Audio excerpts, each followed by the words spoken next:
20 de febbraio, la Madonna de Lourdes, giornata mondiale dell'ammalato o degli ammalati, festa perché è l'anniversario della prima apparizione di Maria a Bernadette Soubirous, appunto nella grotta di Massabielle a Lourdes.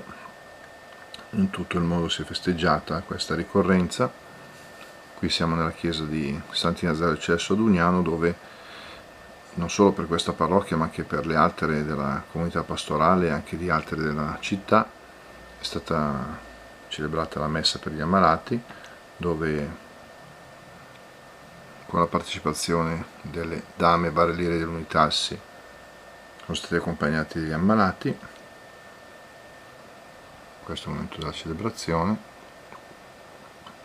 e fra questi ammalati o anziani, comunque persone che lo desideravano, alcuni hanno ricevuto l'unzione degli infermi appunto nella chiesa, e